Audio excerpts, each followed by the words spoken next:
j'ai plusieurs métiers. Sculpteur, modeleur, illustrateur, designer, plasticien, etc. Dessinateur, j'en ai beaucoup, chez Mouleur aussi. Donc c'est dur de réunir tout en un métier, parce que ça n'existe pas.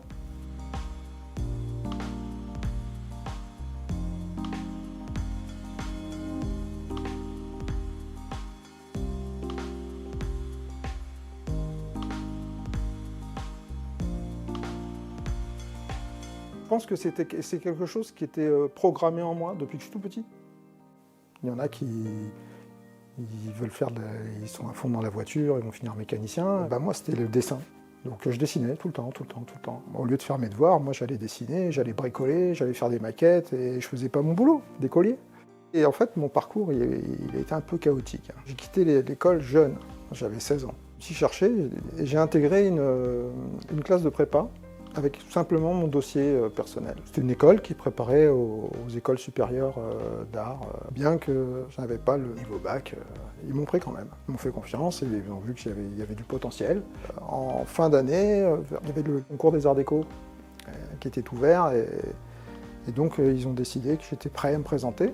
Même au bout de quelques mois de prépa, normalement c'est au bout de 2 ans qu'on se présente. Et j'ai intégré le concours. J'ai été reçu sur la première tranche, haut la main, j'avais 18 sur 20, donc je suis passé, mais alors, en haut. Mais par contre, sur la deuxième partie, là, ce fut plus scabreux, parce qu'il fallait bosser. La pub, l'histoire de l'art, ces choses-là, et j'étais à 10 000 lieues de ça, moi. Et bien, donc, j'ai pas pu intégrer les arts déco. Donc, j'ai bourlingué, hein, je faisais des cartes de visite, je faisais des petites illustrations publicitaires à droite, à gauche. J'ai travaillé également donc à l'époque, hein, c'est fin des années 80, hein, pour des studios de photographes. Je faisais de la photo publicitaire. Donc je faisais des décors. Ça m'a permis de prendre d'autres techniques et puis ça m'a permis d'intégrer des équipes aussi au niveau de la télé, où j'ai pu faire des décors de plateau télé. Puis la vie a fait qu'il a fallu que j'ai un vrai métier, parce que c'était un peu scabreux au niveau des rentrées d'argent. Hein. Et donc je suis rentré dans les établissements d'Arty. Donc je suis resté chez eux pendant 10-12 ans à peu près. J'ai eu un accident de travail en 98, où j'ai dû être arrêté pratiquement 2 ans. Pendant ces 2 ans-là, je me suis dit, il faut que je fasse quelque chose. La vie que je vivais ne me convenait plus. Et donc, j'ai ouvert une association de maquettes, de modèles réduits. Il y avait des gens de tout âge qui venaient, et puis j'ai vu que ça plaisait. Ce qui est un con pour quelqu'un qui n'aimait pas l'enseignement, puisque j'enseignais indirectement. Et j'ai vu que j'ai trouvé ma voie.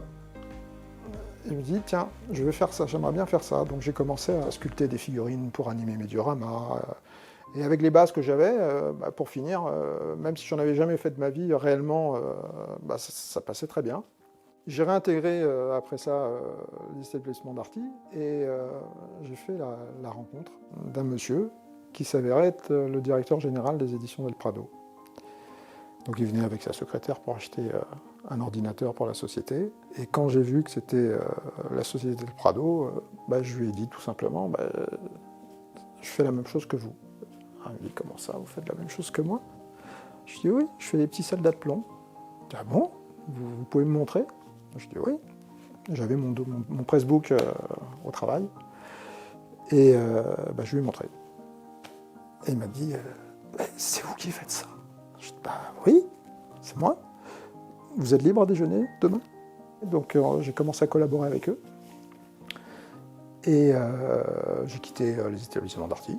J'ai travaillé pour Del Prado, en indépendant, hein, bien sûr. Ils ont commencé à me confier des premières collections pour la France. Ça a très bien fonctionné.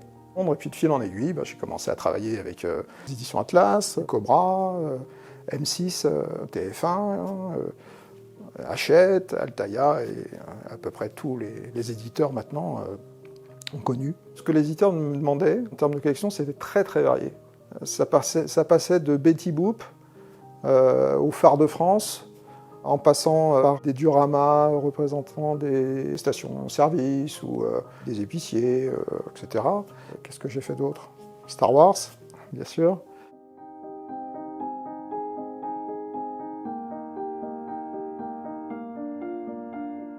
J'ai travaillé sous licence James Bond aussi. On n'est pas beaucoup dans le domaine de la collection pour les éditeurs. Je parle de créateurs français. Quand il s'agit de figurines de bande dessinée, ils sont obligés de faire appel à des sculpteurs, alors que ce soit français ou belge, mais ça reste principalement en Europe francophone. Mais le marché, il est infime. Et je parle bien du marché de la collection kiosque, en fait. Hein. C'est peu, vraiment peu. Comparativement aux productions qu'on a en miniature automobile, etc. Mais tout ça, c'est traité en Asie. Je ne pense pas qu'il y ait beaucoup de personnes comme moi qui font ce que je fais, parce que je n'étais pas cantonné à une seule chose. On peut très bien faire de la figurine comme des véhicules.